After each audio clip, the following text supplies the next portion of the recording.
much more. So my advice would be, don't be quick to walk away from a good home. Because the grass always looks green at the other side. What you don't realize is that the water bill is also higher the other side. Simple. It takes investment of time and effort. It takes two forgiving people, willing to forgive each other's faults and weaknesses. It takes seeking of therapy and help from whichever faith you belong to. Your leaders in that faith can help. If you're a believer, turn to your Bible, read it together, or your Quran, or whichever holy book you gain guidance from. Even if you don't read it together, you can even read it separately, but try and apply the principles together. At least have a meal together a day. At the very least, have dinner together. The key word you use, communication, a lot, is together. Togetherness includes communication. Even when you've argued, don't forget you still have each other. You know, even when you've argued, remember that you still are married to each other, and that you also have children. The talk on the streets right now is leave. Why wait to die? True. Even the Bible has grounds upon which a married partner can walk away from a marriage legitimately and even seek divorce. Even the Bible has legitimate grounds upon which divorce can be sought. And when somebody pursues that path based on empirical evidence, you can't stand in their way. True. Because you don't know what you don't know. It's only now, 17 years later, that the world is knowing about the deepest painful moments that I had in my home. But I didn't come out. I protected the integrity. I remember when and the dignity of my wife. Doing the book, when we were doing the book. Yes.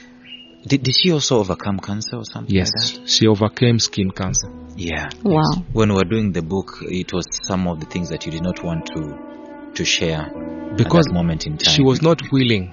Exactly. Remember this whole paranoia that comes with schizophrenia. There's an avoidance of people knowing about your weaknesses. Even if they can observe from a distance. It's written all over your face, all over your behavior.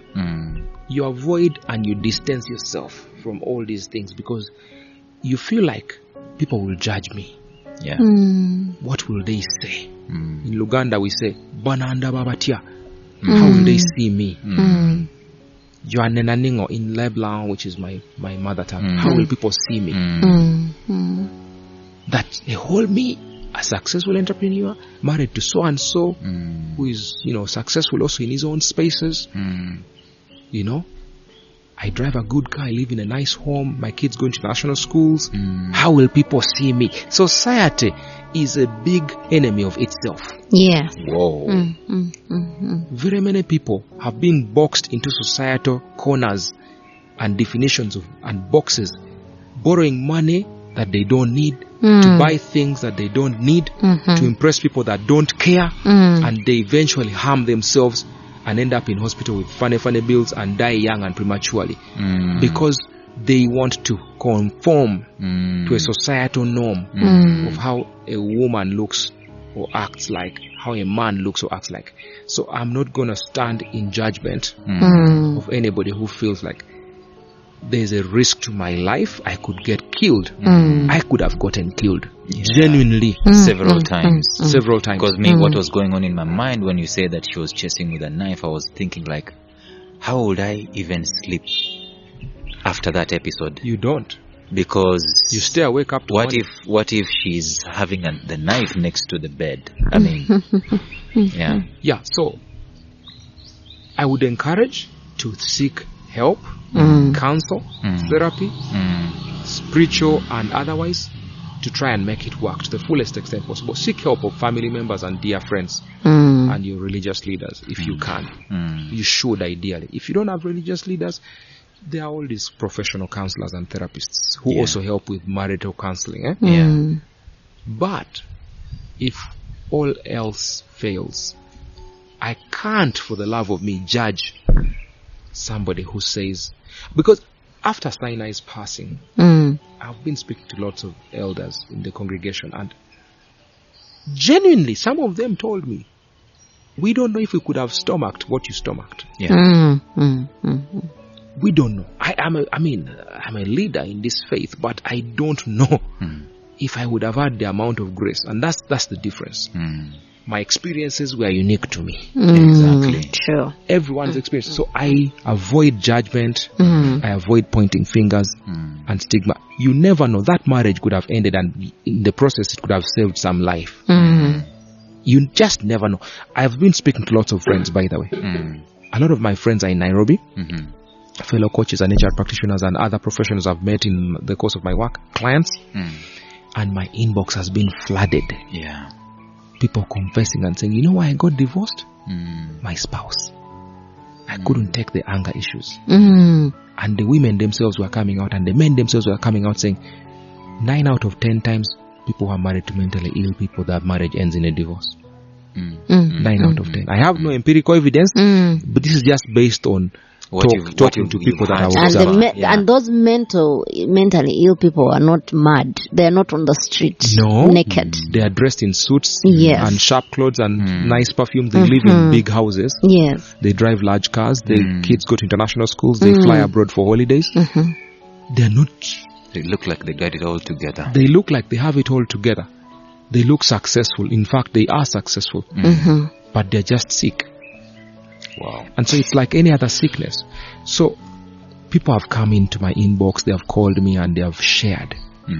People have been telling me, by the way, I have HDHD, attention deficit hyperactive disorder. I have bipolar disorder. People have been calling me. They have bipolar disorder. They have those are people that have actually walked to a doctor's office and been tested, and they're on treatment, and they have accepted. And those are the few. They are the minority. Yeah, the minority. People have been inboxing me telling me, I am suicidal. Elderly people. I abuse drugs. I abuse substances. I retired now. I have no purpose and meaning in life. I'm depressed. I want to kill myself. On that show, 5 people called in on Saturday to say they were no longer going to commit suicide. That day, they were ready to do it. Whoa. That same day, by listening to my story. So in every good thing, in every bad thing, there's a good thing. Yes. Out of the ashes, beauty will arise, a phoenix. In this story, there's a silver lining. I opt to take the positive again. Remember, I'm a coach. Yes. The School of Positive Psychology. I don't dwell on the negative. I have children to raise. I pray that I live to be 90. Nice. This is my prayer to God now. Yeah, and 90 only. Beyond. Okay. Beyond 90. 90 is the minimum. Minimum 90. Yes. This is my prayer. I would love to raise my sons, watch them grow, graduate, get married, get their families, start a family. Nice. A full life. Yes. And I'm determined. But if my painful experience can save a few more people, even if one person can seek therapy, so many people, HR practitioners, geez, man, you will not believe how many have confessed in my inbox, in private, some in public, on the open forums, in our WhatsApp groups. Some have come out openly and confessed. Parents are inboxing me saying, I have a teenage son who has ADHD, attention deficit hyperactive disorder. I have a child, a teenage daughter who is bipolar. There's another friend of mine who called me on the verge of tears, and she was actually crying, saying, listening to my story, she sought help for her daughter because her daughter has been going through suicidal episodes. This is a child.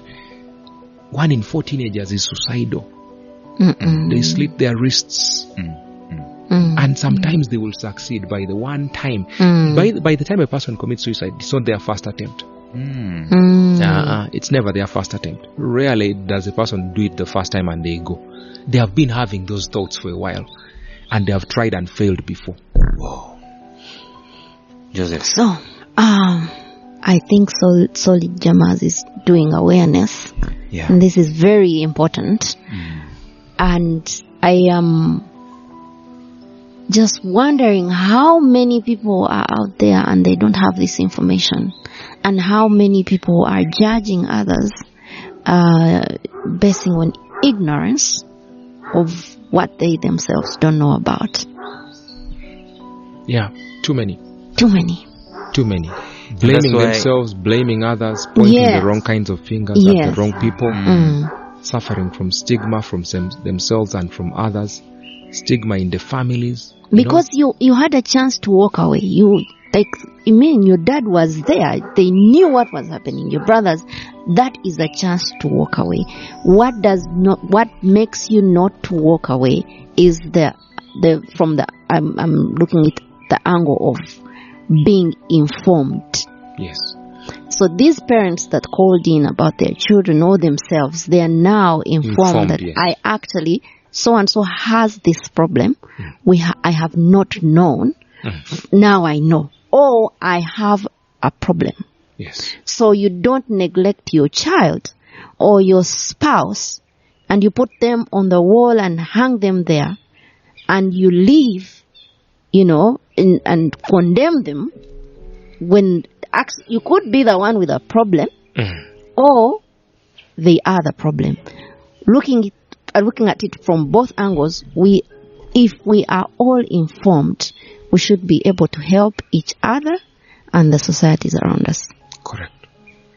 Oh, Joseph, thank you so much. We know you are a very busy guy. Yeah. And you gave me 15 minutes, but we've done 1 hour. 1.5 almost. 1.5 hours. Thank you so much for sharing with us. And we are praying with you that God will strengthen you, continue to strengthen you. That probably you not just rely on your own strength, but also on the extra strength that you can be able to get from Him, from friends, and so on, and also with from your kids.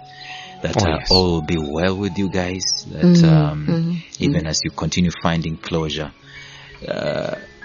To me, she said prophetically earlier on, she said probably a ministry is going to come out of it, and I think it has. Yeah. I think you're on an overdrive right now as far as mental health is concerned. Yeah. And is it one of those things that is going to become a mainstay in your life right now in terms of the work that you do? Yes. I tweeted this morning when a friend of mine, actually a colleague, Joseph Mugula, was complimenting me on Twitter for the boldness and courage with which I've come out to speak. Yeah. Yesterday when I spoke at the mental health conference, the whole room, you could hear a pin drop. Yeah, mental health organized by Barbara. Barbara is she's one of the people that I also want to talk to. She's a second? Yeah. And Strong Minds is one of the organizations. That's Ntulo. She's used to be a parent at BSK with us. She was actually sitting on the parent staff association with me where I chair. But I'll tell you what, this thing is bigger than we know. Yes. It's much bigger. There are MPs who are mentally ill. There are ministers in cabinet who are mentally ill. There are generals. This thing is much worse in the military, by the way, the armed forces, because of post-traumatic stress disorder. Yes. These soldiers who come back from wars and war-torn zones, the people who suffered the rebellion of LRA in northern Uganda, most of them, the returnees, come back with mental illnesses caused by PTSD, post-traumatic stress disorder. Do you think and poverty can cause mental illness? Yes. Yes. It can. Because of this, the hardship. Constant waking up with hardship is a constant stress factor. So even brokenness it can trigger. is a trigger. Constant brokenness for so long, where you can't even afford the basic necessities and essentials of life, is a trigger. It can, and now you can see we're coming out of COVID. Yes. And then fuel prices are going 100% up. This is why the admission cases in mental hospitals has risen by 60% in the period following COVID, because the reality is that people are stressed financially. The economy is not doing very well. People lost businesses and jobs. They lost relatives and loved ones and friends. The world has not been the same since 2020. March. It's been bad. And if you don't focus on the positive psychology of life, we will have more rise in suicide cases of even high-profile people. Don't be shocked. We had an HR consultant here, high-profile, Ivan Nkono. 1 week before my wife did it, he did it. So these things are not going to be isolated. I am afraid to say it, but it is a fact. This is why I'm in overdrive. So, Beth, it's true. my response was on that tweet was that I did not choose